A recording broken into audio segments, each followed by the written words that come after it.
Amis, prenez place et installez-vous confortablement. La révolution militaire et son histoire. Dans la période pré-moderne, l'Europe a expérimenté une série de changements radicaux, aussi bien dans sa technique que dans ses technologies de guerre. Les origines de cela peuvent être retracées depuis la fin du Moyen Âge, ainsi que la renaissance très lente de la formation d'infanterie, depuis le XIIIe siècle et plus tard, dans différentes parties de l'Europe de l'Ouest et centrale. Après avoir été précédemment éclipsée par la cavalerie lourde, l'infanterie est devenue une partie importante du champ de bataille. Ceci faisait partie d'un changement historique bien plus grand. Les difficultés politiques et sociales qui sont apparues à travers l'Europe en ce temps ont permis au continent de passer du Moyen Âge vers l'époque prémoderne. Dit autrement, le système féodal classique était socialement et militairement basé sur la noblesse montée, qui était en train de perdre en prestige et en éminence, car la bourgeoisie urbaine et la paysannerie rurale étaient en train de challenger le système féodal et, dans ce processus, chercher à augmenter son pouvoir militaire. Pour cela, une milice de gens totalement banals ont développé des méthodes de combat ainsi que des armes pour contrer ce qui était réputé en ce temps comme étant la force de choc frontal qui étaient les chevaliers montés. Dans un premier temps, ces innovations étaient purement défensives. Elles étaient basées sur des tactiques de masse afin de renforcer une discipline ainsi que des actions collectives et un nouveau mental qui était radicalement différent de l'éthos chevaleresque de la cavalerie montée, laquelle était principalement basée sur des qualités de principe comme le courage ou la noblesse individuelle. Parmi ces innovateurs militaires, nous pouvons citer les miliciens flamands armés de lances primitives et protégés par des poteaux bordés, ainsi que les archers anglais avec des arcs longs, les arbalétriers italiens, les piquets suisses et les bohémiens hussites avec leur arquebuse. Finalement, ces formations d'infanterie sont devenues de plus en plus puissantes et ont réussi à contester la domination des chevaliers montés sur les champs de bataille européens. Une révolution militaire à venir de nature sociale, politique et bien sûr militaire. En cours de route, la posture tactique des nouvelles unités d'infanterie passe souvent de la défense à l'attaque, comme c'est le cas pour les Suisses qui, dans la seconde moitié du XVe siècle, battent régulièrement les puissances armées des ducs de Bourgogne et à plusieurs reprises malmènent celles des rois de France. Au XVe siècle, le pouvoir quantitatif et qualitatif progressif de l'infanterie sur la cavalerie coïncide avec une innovation technologique, à savoir l'arme à feu individuelle portable, aussi connue sous le nom d'arquebuse. Au départ, ces armes primitives présentaient à peu près tous les défauts possibles. Elles étaient coûteuses, longues à recharger, ne pouvaient pas fonctionner par temps humide, n'étaient pas fiables et ne permettaient pas à leurs porteurs de tirer en toute sécurité. Et leur performance en termes de puissance, de portée et de cadence de tir était inférieure ou au mieux égale à celle des armes à projectiles mécaniques, telles que les arcs longs ou les arbalètes, qui, à cette époque, avaient atteint leur capacité optimale. La question qui se pose alors est la suivante. Pourquoi l'arquebuse a-t-elle fini par remplacer les armes mécaniques à missiles? Il semble que la réponse réside dans un fait très simple. Alors que les arcs longs nécessitaient 5 années d'entraînement quotidien pour qu'un archer devienne militairement efficace, l'arquebuse pouvait être utilisée efficacement après seulement quelques semaines d'entraînement. Pour autant que l'on dispose de suffisamment d'argent, car il est devenu possible de déployer des fantassins dans des quantités jamais rencontrées auparavant. Ce phénomène a contribué à la tendance continue à la croissance de la taille des armées, ainsi qu'au parti pris tactique systématique de la recherche de la décision sur le champ de bataille par la masse et une conception purement quantitative de la puissance. Dans ce cas, la puissance de feu par opposition à la manœuvre. En outre, cette tendance aurait également des conséquences sur la nature même du courage au combat. Les systèmes nerveux et cognitifs de l'homme ne pouvaient plus faire face à la vitesse des projectiles des armes à feu. C'était partiellement vrai si l'on considère les flèches et les carreaux d'arbalète déjà existants. Mais les humains seraient désormais dépassés par un saut quantitatif radical. Comme l'aurait dit Hegel, après avoir atteint une certaine masse critique, un saut quantitatif ouvrait la voie vers un saut qualitatif. Ainsi, le courage héroïque, visible depuis la nuit des temps, deviendrait rapidement archaïque et laisserait place au courage stoïque, plus passif et fataliste que celui du chevalier à cheval et plus adapté au combat moderne. Bien que cela ne devienne pleinement évident qu'avec l'invention des armes automatiques et de l'artillerie à tir rapide dans la seconde moitié du XIXe siècle, ce développement a commencé avec l'avènement des armes primitives à poudre au début de la période moderne. La question du courage et de son corollaire, la peur, était à la base même de la tactique militaire. Ce seul fait pourrait être considéré comme un tournant majeur dans l'histoire de la guerre, si ce n'est le principal. La montée en puissance de l'infanterie a accentué le problème sociopolitique inhérent à cette révolution militaire, les conséquences incertaines de l'armement de groupes sociaux qui n'étaient pas initialement destinés à participer au système dirigeant. Certains États européens vont traiter ce problème par la généralisation des systèmes politiques parlementaires, principalement l'Angleterre et les Pays-Bas. D'autres avec la construction ou le renforcement de l'État monarchique et bureaucratique centralisé, comme principalement la France et l'Espagne. Conscients que le changement était inévitable, les riches et les puissants ont tenté, dès la fin du XVe siècle, de contrôler la montée de l'infanterie en tant que force dominante sur le champ de bataille. Le groupe avait commencé comme révolutionnaire et émané de groupes sociaux qui luttaient pour eux-mêmes, mais il allait être approprié par d'autres pour finalement devenir un processus contrôlé et parrainé par l'État. Les gens ordinaires ne pouvaient plus s'offrir d'armes à feu ni gérer l'organisation complexe et la gestion de la guerre. L'apparition d'une nouvelle infanterie à armes combinées dans laquelle les armes à feu sont déployées aux côtés d'armes blanches telles que les piques et les hallebardes. Le système tactique qui allait devenir de plus en plus standard sur le champ de bataille au cours du XVIe siècle. Si l'on suit les idées de Michel Foucault, on peut également remarquer que les arrière-mâts se sont avérés de formidables outils de contrôle social. Non seulement des personnes qui y faisaient face, mais aussi des soldats qui les commandaient. S'il existe une série politique-guerre qui passe par la stratégie, il existe une série armée politique qui passe par la tactique. C'est la stratégie qui permet de comprendre la guerre comme un moyen de conduire la politique entre les États. C'est la tactique qui permet de comprendre l'armée comme un principe pour maintenir l'absence de guerre dans la société civile. L'âge classique a vu la naissance de la grande stratégie politique et militaire par laquelle les nations s'affrontent sur leurs ressources économiques et démographiques, mais aussi la naissance de tactiques militaires et politiques minutieuses par lesquelles le contrôle des corps et des forces individuelles était exercé au sein des États. Parallèlement à la renaissance de l'infanterie, l'une des principales caractéristiques de la révolution militaire du début des temps modernes est le développement et la diffusion de l'artillerie. Dans la civilisation occidentale, si l'infanterie a toujours émané des classes sociales inférieures et moyennes, et la cavalerie de l'aristocratie, les États ont créé et développé l'artillerie. Simultanément, durant cette période, les États tentent et réussissent souvent à réduire les formes alternatives de pouvoir sociopolitique, principalement l'aristocratie féodale et les conseils urbains. L'artillerie est devenue l'un des principaux outils de ce processus de contrôle. Son coût énorme ne pouvait être supporté que par un pouvoir centralisé qui, par la suite, a encore amélioré sa capacité en développant des bureaucraties fiscales de plus en plus efficaces. En outre, les canons étaient d'une importance capitale pour abattre les hauts murs minces des châteaux féodaux.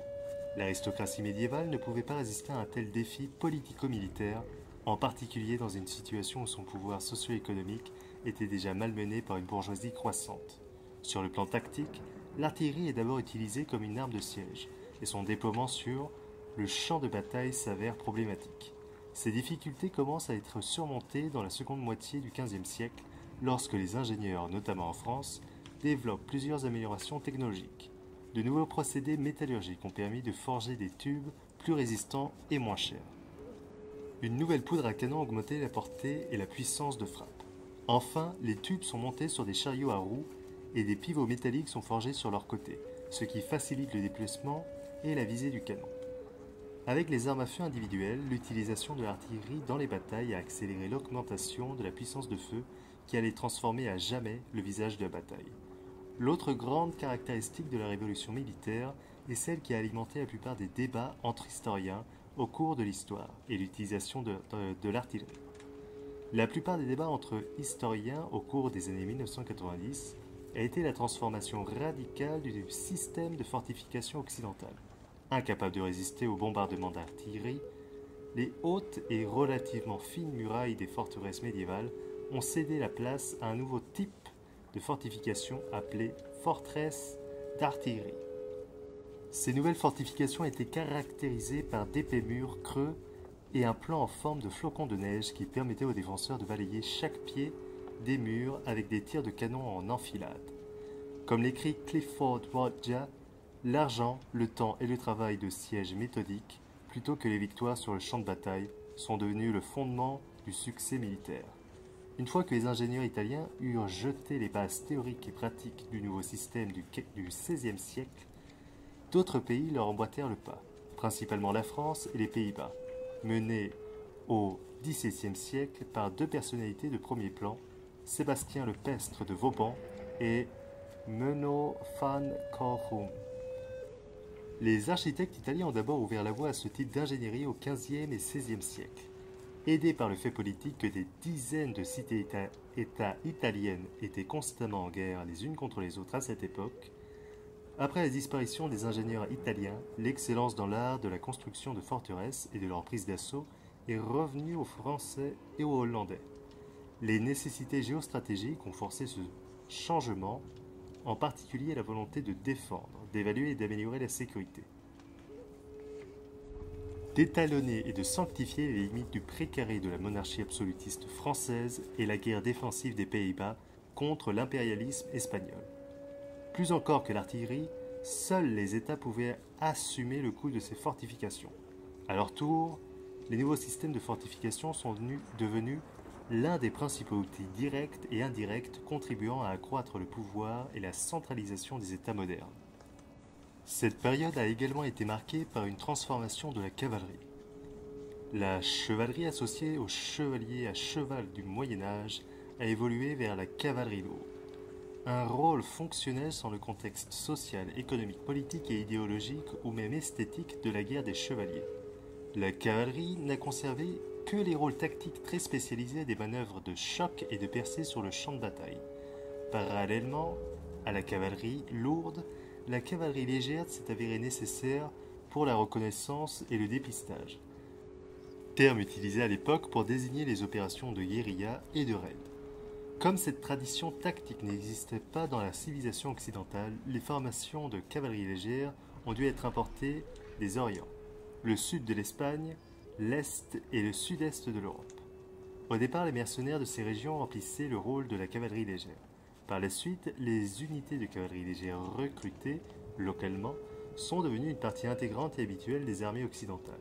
Si le recrutement de la cavalerie légère est devenu purement occidental, ces unités ont longuement conservé des caractéristiques orientales dans leur armement et leur équipement, sans parler de leur tradition tactique d'essaimage, de raids en profondeur et de harcèlement, que les commandants et les théoriciens occidentaux avaient du mal à conceptualiser et à mettre en pratique, et qui était inhabituel dans le mode de guerre occidental.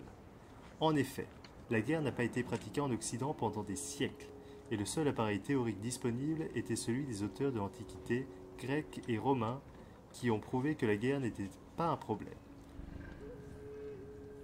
Autrement dit, qui se sont avérés d'une valeur limitée lorsqu'il s'agissait de théoriser l'utilisation et l'effet des armes, mais sur lesquels on s'est néanmoins appuyé de plus en plus au début de la période moderne pour fournir des orientations théoriques, long-termistes. Certains théoriciens émergeront qui critiqueront l'importance accordée aux auteurs militaires anciens et tenteront de développer de nouvelles théories de guerre. Mais le parti pris pour des réponses purement quantitatives, telles que la masse et la destruction, et la mythique bataille décisive, sur un point unique perdureront jusque dans les années 1920 et 1930. Lorsque les théoriciens militaires soviétiques ont finalement créé de nouveaux concepts plus appropriés à la guerre moderne, notamment le concept d'art opérationnel, qui sera réapproprié par l'établissement militaire américain dans les années 1980. Il s'agissait de la première véritable tentative théorique de déblocage historique d'une aporie, une impasse logique qui entraverait la pensée et la pratique militaire occidentale pendant tant de siècles. Une révolution s'est également produite dans la guerre sur mer après 1500 ans environ. Dans un premier temps, les connaissances et les technologies nautiques ont subi des changements majeurs au cours du XVe siècle. La révolution de la construction navale atlantique, comme l'appellent certains historiens maritimes, voit le navire rond au gréement nordique imposer son hégémonie sur la guerre maritime. Ce n'est qu'en Méditerranée que la galère longue, mince et à rame, au gréement latin survivra jusqu'au XVIIIe siècle. Ces navires nordiques étaient plus résistants, avaient une bien meilleure tenue en mer et une plus grande autonomie. Ils avaient une surface de voile plus grande et plus fragmentée, ce qui les rendait plus mobiles et plus maniables. Ces qualités s'avéreront essentielles pour les traversées océaniques, augmentées par l'amélioration des connaissances en astronomie et en cartographie. Désormais, la navigation est libérée de la contrainte de rester en vue du rivage et des sauts côtiers d'amarrage en amarrage. D'un point de vue purement militaire, ces navires peuvent désormais porter de l'artillerie dans leur pont inférieur, car les canons ont été allégés et les structures des coques renforcées pour supporter plus de recul et absorber plus de tirs. L'artillerie navale dispose désormais d'une formidable puissance de feu. Et de tels systèmes d'armes resteraient l'armement le plus puissant disponible jusqu'au milieu du XXe siècle, où un seul avion transportant une bombe nucléaire supplanterait la puissance de feu d'un cuirassé. On a une bonne idée du poids de la puissance de feu navale quand on sait que, lors de l'importante bataille terrestre de Rocroi en 1643, les deux armées opposées, françaises et espagnoles impérialistes, disposaient au total de 47 canons de campagne. C'était à l'époque le nombre de canons portés par un seul navire en ligne.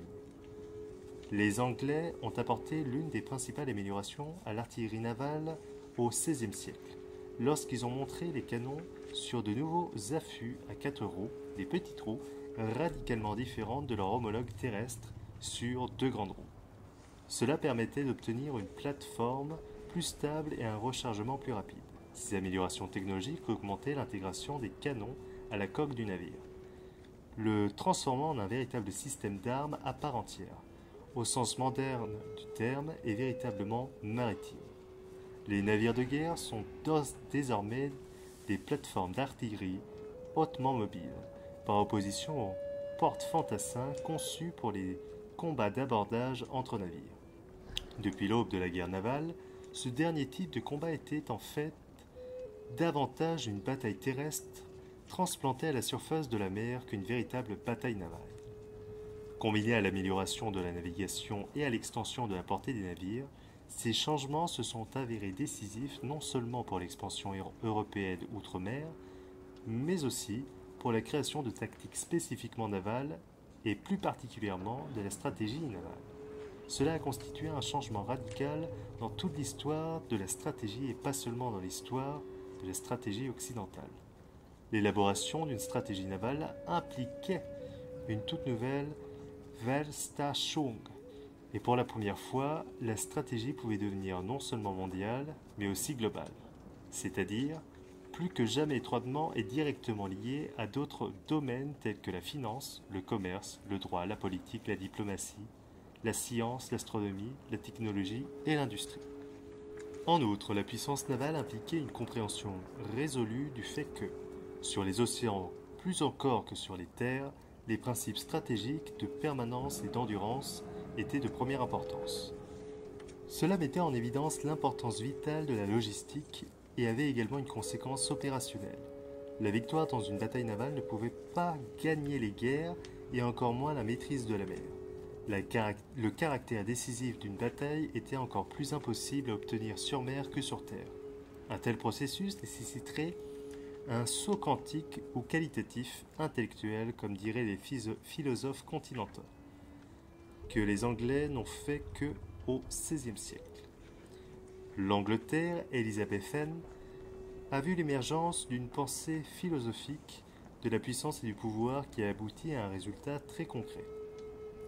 La projection mathématique de la réalité qui signifiait la géométrisation de l'espace et donc la projection de la puissance. Même si le Mercator, l'inventeur de la projection cartographique moderne, n'était pas anglais mais flamand, il a été fortement influencé par son ami personnel, le magicien et astrologue anglais John Dee. La question de l'espace et du pouvoir avait déjà commencé à être explorée par des philosophes tels que Carl Schmitt en Allemagne, Philippe Forget et Gilles Polycarpe en France, qui ont ouvert des pistes intellectuelles qui méritent d'être approfondies.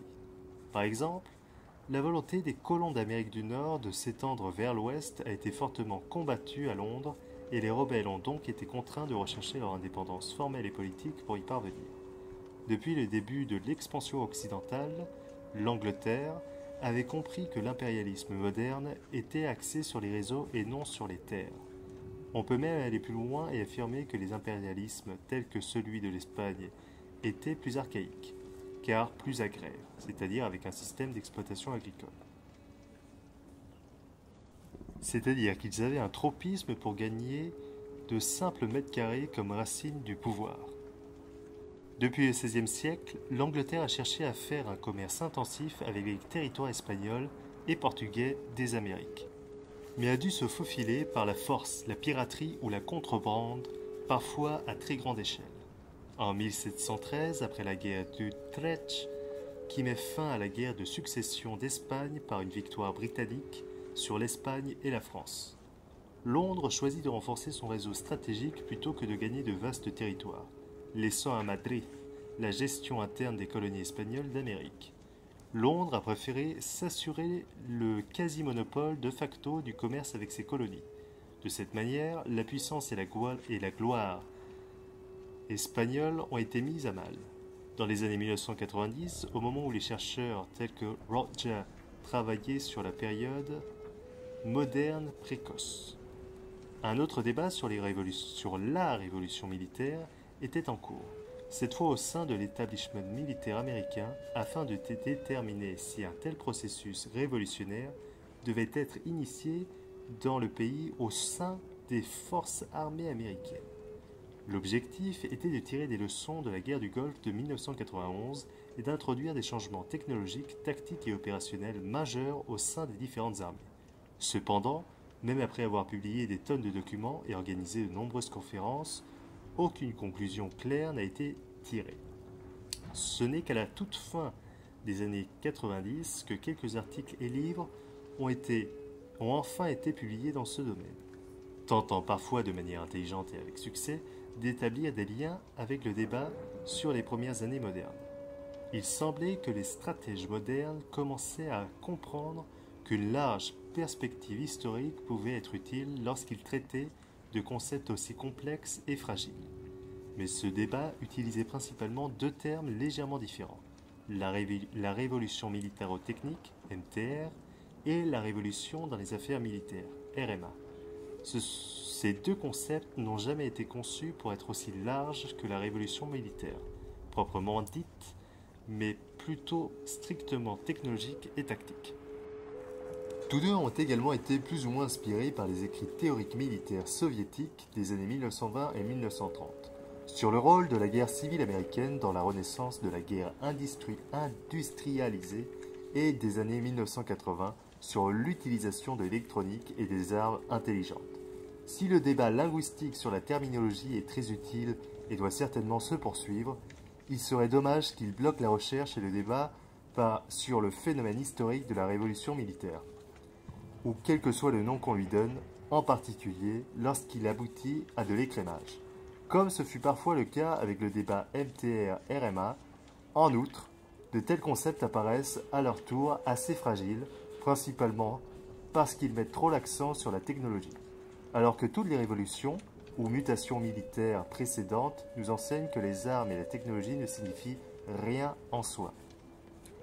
Les exemples abondent d'inventions technologiques qui n'ont jamais ou très rarement été utilisées. Chaque culture, chaque civilisation, chaque puissance ne pense pas automatiquement selon les mêmes principes. objectifs, représentations et conditions préalables que les États occidentaux modernes. Plus important encore, les inventions technologiques ne deviennent un succès que lorsqu'elles répondent à une demande sociale ou politique importante avec laquelle elles se combinent pour devenir un fait socio-technique, comme ce fut le cas des infanteries plébéiennes combinées aux arquebuses. Seuls les arquebuses et les canons n'auraient certainement pas été plus que de simples artifices ou des armes de cours pour les unités de parade ou de garde. Ces combinaisons complexes de facteurs sociaux, politiques et économiques, ainsi que les découvertes technologiques, doivent donc être prises en compte lorsqu'une révolution militaire est en jeu. Et la RMA d'aujourd'hui, si elle existe, ne fait pas exception. Cette myopie à l'égard de la technologie a conduit certains auteurs à voir une révolution militaire dès qu'une nouvelle arme majeure fait son apparition. Cela ne tient pas compte du fait que nous devons comprendre le changement technologique à la lumière de son contexte historique, qu'il s'agisse du début de l'ère moderne ou de l'époque contemporaine. De même qu'une seule bataille décisive n'est qu'un fantasme, une seule percée technologique ne produit pas une révolution militaire. On peut donc être tenté d'affirmer que tous les protagonistes de ce débat historique, Black, Len, Parker, Parrott, Roger, etc., ont eu une raison, chacun à leur manière. Une révolution militaire est donc mieux comprise comme une combinaison complexe de nombreuses nouvelles percées technologiques, elles-mêmes associées à des questions tactiques, stratégiques, sociologiques, culturelles, politiques, économiques et même anthropologiques. Ainsi, la révolution militaire des débuts de l'ère moderne n'est pas un événement unique, ni un moment ou une période de l'histoire aussi vaste soit-elle, mais un système ouvert que l'Occident a adopté il y a 5 siècles. Et ce système est ce que les philosophes et les spécialistes de l'histoire appellent la modernité. Un phénomène global qui englobe tous les aspects de la civilisation, des structures familiales à l'art, en passant par l'économie, la finance et la politique. À cet égard, le débat sur la révolution militaire n'est rien d'autre que le volet militaire du débat que les philosophes de l'histoire mènent sur l'émergence de la croissance de la modernité. De ce point de vue, il est possible de dire que nous sommes toujours dans le même processus de modernité qui a commencé à la fin du Moyen-Âge et a marqué un tournant majeur dans l'histoire de la civilisation humaine avec des changements radicaux. Dans l'économie, la montée du capitalisme, la politique, la montée de l'État moderne, la sociologie, la disparition de la noblesse féodale et la montée de la bourgeoisie, la religion, donc les réformes, les arts et les sciences, et même la géographie, avec la colonisation progressive par l'Occident du reste du monde. Cela ne veut pas dire que le monde d'aujourd'hui est le même qu'il y a 400 ans, parce que dans un système, il y aura beaucoup de changements et d'évolutions, mais les paradigmes qui régissent le monde ont commencé à être définis au début de l'ère moderne. Cela est également vrai en partie dans le domaine militaire. L'histoire militaire occidentale des 5 derniers siècles peut être lue comme le développement et l'évolution de paradigmes techniques, tactiques et stratégiques qui ont été établis et développés à partir du XVe siècle. Dans ce cadre général, les autres grands changements militaires survenus depuis la fin du XVIIIe siècle peuvent être considérés comme des accélérations du même processus. Par exemple, s'il est courant de considérer la Révolution française et les guerres napoléoniennes comme l'un des principaux tournants de l'histoire de la guerre, aucun changement technologique majeur n'a eu lieu au cours de ces conflits et les armées ont continué à combattre avec des armes du XVIIIe siècle. En termes de taille des armées, les guerres entourant la Révolution française n'ont fait que perpétuer des tendances mondiales préexistantes. Tandis que la mobilisation française des hommes et des ressources à la fin de la guerre de succession d'Espagne en 1712 était plus importante que celle de 1793. La violence des combats sous Napoléon n'était certainement pas plus grande non plus, et la cruauté envers les populations civiles pendant les campagnes stratégiques s'est poursuivie tout au long du XVIIIe siècle. C'est notamment le cas en Europe orientale et dans les colonies. Bien que cela ait également été le cas sur des théâtres de guerre tels que l'Écosse en 1745, où les troupes dirigées par les Britanniques ont massacré et supprimé les Highlanders après la bataille de Culloden. Même avant Culloden, des outrages similaires se sont produits lorsque les armées de Louis XIV, entre 1638 et 1715, ont ravagé le Palatinat et que sa marine a bombardé les villes de Gênes et d'Alger. Même l'irruption de masses politisées sur les champs de bataille associés à la Révolution française n'était pas une nouveauté totale. Un phénomène très similaire avait été déjà observé pendant la guerre civile anglaise du milieu du XVIIe siècle. Enfin, en ce qui concerne l'art de la guerre, même le génie de Napoléon peut être considéré comme l'acmé et le point d'excellence de la guerre du XVIIIe siècle. L'accent excessif mis sur les aspects militaires de la Révolution française pourrait, dans une certaine mesure, être un effet secondaire d'un préjugé et d'un parti pris idéologique, notamment, mais pas exclusivement dans le monde anglo-saxon, consistant à considérer tout ce qui émerge de la Révolution comme nécessairement obscur, brutal, sauvage et, surtout, cataclysmique.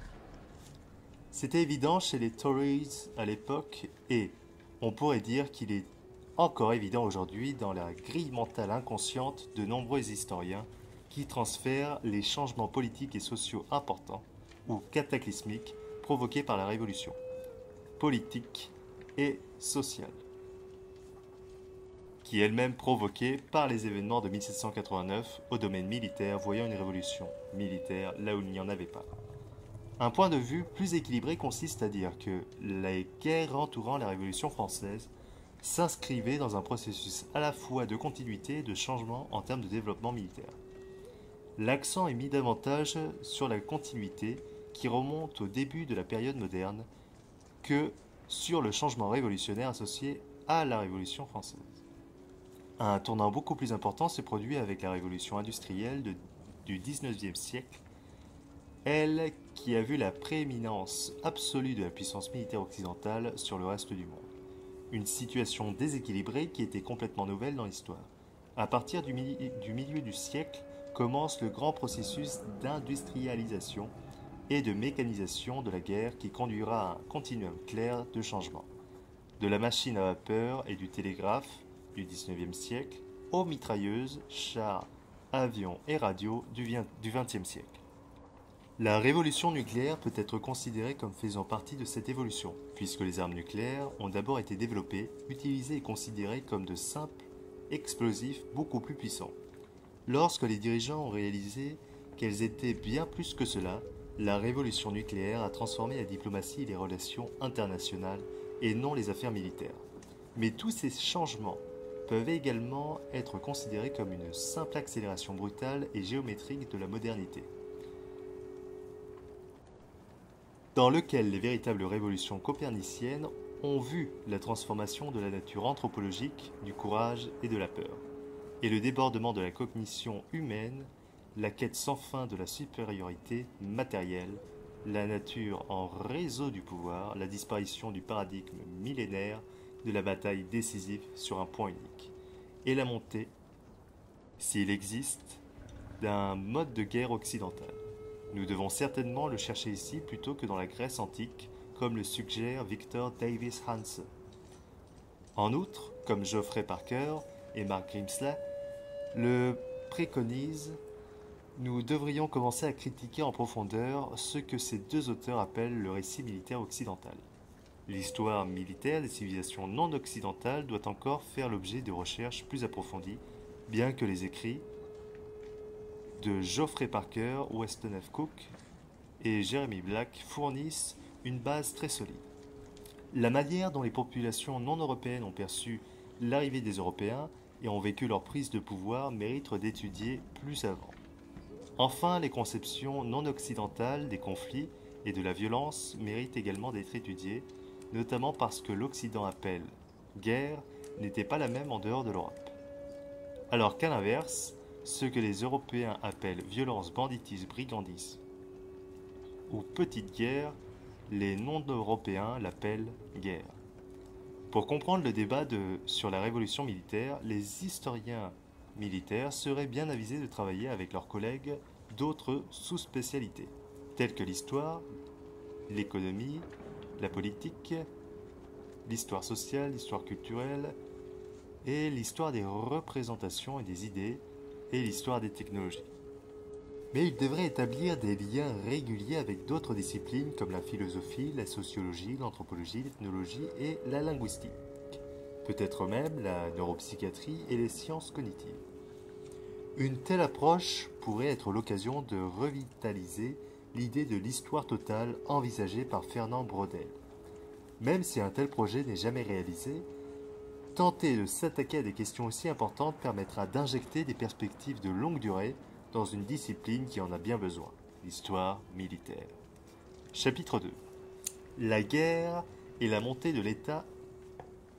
La thèse de Michael Roberts sur la révolution militaire a inspiré, ou indirectement influencé, pratiquement tous les travaux sur l'histoire de la guerre du début de la période moderne depuis sa célèbre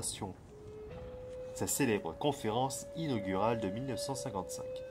Dans cette thèse, il identifie un certain nombre de développements, désormais bien connus dans la conduite de la guerre, survenus entre 1560 et 1660. Bien qu'il s'agisse d'évolutions strictement techniques, il s'y intéressait plus particulièrement en tant qu'agent du changement constitutionnel et social. Et comme l'origine du système étatique international et du militarisme à l'origine de la férocité et de l'ampleur des guerres observées au XXe siècle, l'artillerie légère de campagne et les tactiques mobiles des armées, avec une infanterie en formation peu profonde déployant de plus en plus les armes à feu au lieu de la traditionnelle pique, étaient, en bref, les innovations que Roberts attribue principalement aux Hollandais et aux Suédois du début du XVIIe siècle. Parmi les effets de cette guerre plus offensive, les armées, toujours plus grandes qu'elles exigeaient, et surtout les disciplines plus strictes, l'organisation et les exercices pratiques nécessaires pour tirer pleinement parti des nouvelles possibilités militaires, et la suppression fiscale et organisationnelle qui en résulte pour les États. Ils ont été mis au défi de faire respecter leur autorité nationale autant que possible et d'améliorer leur pouvoir de lever des impôts afin de mobiliser le plus possible les ressources disponibles. Ainsi, la transformation de l'ampleur de la guerre a inévitablement conduit à une augmentation de l'autorité de l'État, avec son monopole domestique de la violence, typiquement moderne, et la force institutionnelle nécessaire pour canaliser les ressources d'une nation vers une guerre à grande échelle à l'étranger.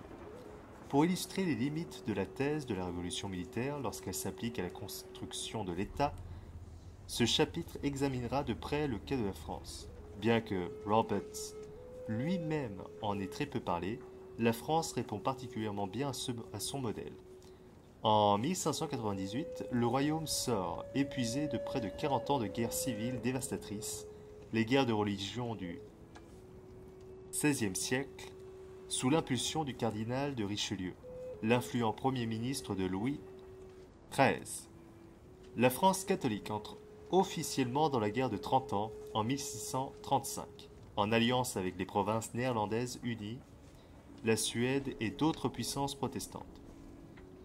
De cette manière, Richelieu a acquis la réputation de premier homme d'État laïque, prêt à faire passer les intérêts pragmatiques de l'État avant les préoccupations démodées telles que l'identité confessionnelle. Pour la France, cette guerre a été longue et très difficile. En effet, sa lutte particulière avec l'Espagne s'est prolongée bien au-delà de la célèbre paix de Westphalie de 1648 qui a mis fin à la guerre dans l'Empire allemand. En 1659, lorsque la paix finale des Pyrénées a été négociée par le successeur de Richelieu, le cardinal Mazarin, la France avait subi d'innombrables rébellions populaires et urgences fiscales, mais avait néanmoins dépassé sa rivale de longue date, l'Espagne, et s'était imposée comme la première puissance militaire d'Europe. Des rituels élaborés de la cour et l'opulence du palais de Versailles de Louis XIV sont largement enviés, de même que l'administration et la bureaucratie nouvellement élargie de la France, qui s'était développée au cours d'une période prolongée de guerre, faisant de la France l'incarnation de la modernité et le modèle même de l'absolutisme royal. Pourtant, c'est précisément dans le domaine de l'histoire française que certains des doutes les plus sérieux ont récemment été émis sur la révolution militaire de Roberts, notamment dans les recherches minutieuses de David Tyrwhitt sur l'armée de Richelieu dans la première moitié du XVIIe siècle. Les travaux de Pirot montrent clairement que, loin de saisir les opportunités offertes par les nouvelles innovations technologiques et tactiques attribuées à leurs contemporains hollandais et suédois, les généraux français, du moins, étaient nettement réticents à innover. Bien que les engagements militaires croissants des années 1630 et 1640 aient effectivement entraîné des pressions fiscales et administratives très réelles. Cela n'a pas conduit à une rationalisation de la conduite de la guerre, de l'armée et du gouvernement. Perrott montre que l'armée a subi beaucoup plus d'échecs et s'est développée beaucoup moins rapidement qu'on ne le pensait, et ce alors que la guerre s'intensifiait. Le gouvernement a de plus en plus de mal à cajoler ses commandants de régime à l'esprit indépendant. Sur le plan fiscal, l'État français passe d'une crise à l'autre, aliénant les revenus royaux aussi rapidement qu'ils aliènent ses sujets par le biais d'impôts onéreux et d'ingérences indésirables. Ni dans le sens où la guerre elle-même ne changeait, ni que son ampleur n'exerçait une pression modernisatrice sur les États. On ne peut pas dire que la thèse de Roberts s'applique du moins à l'État français du début du XVIIe siècle.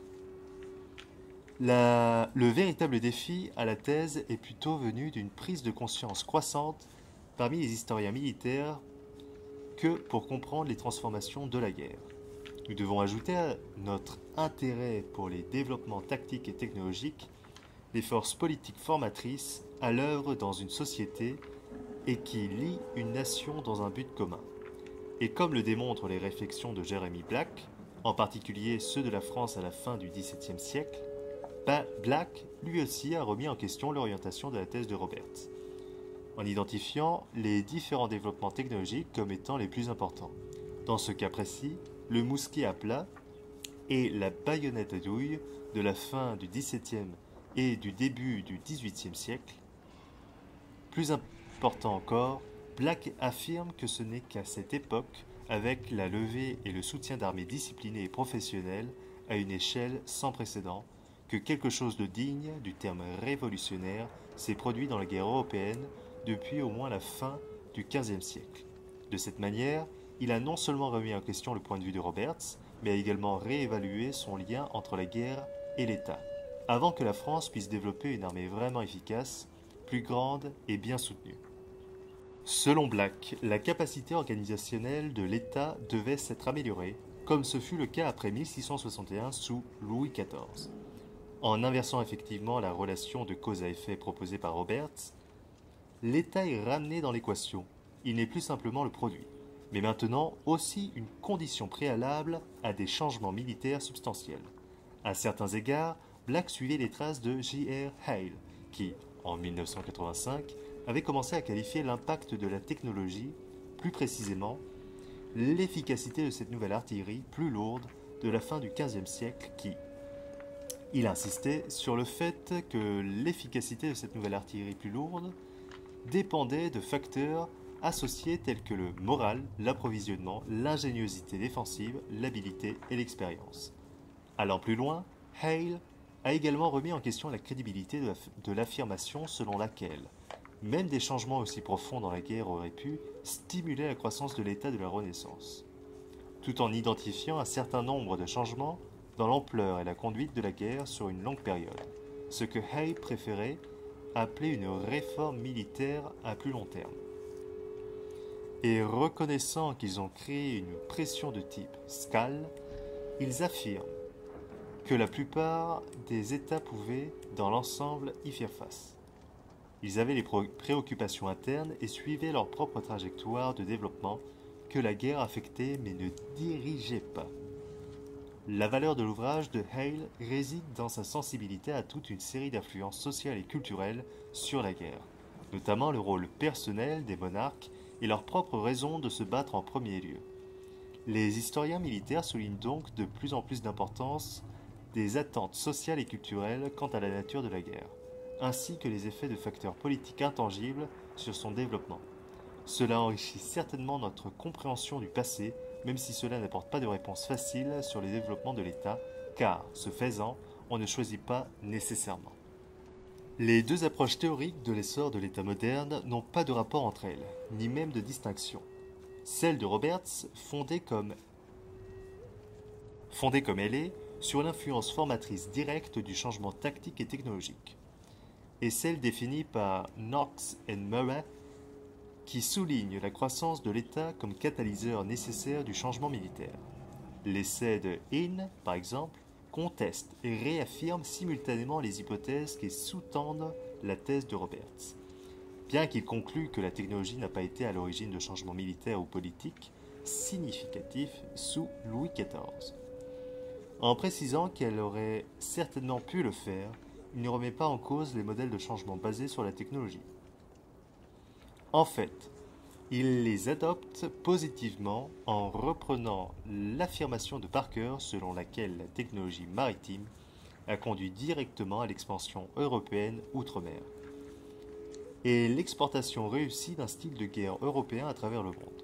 À bien des égards, dans la mesure où les historiens militaires élaborent des théories sur la montée de l'État, c'est généralement la complexité même de la nébuleuse. Relations nébuleuses et de renforcement mutuel entre les États et la guerre qu'ils embrassent actuellement, plutôt qu'une simple formule de développement.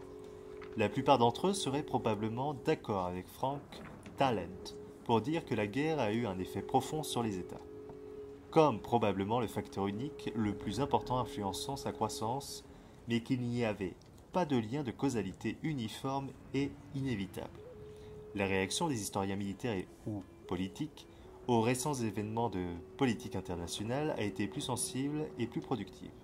Comme l'a observé John Elliott, les changements survenus au début des années 1990 ont éveillé un nouvel intérêt historique pour les évolutions alternatives à celles de l'État centralisé.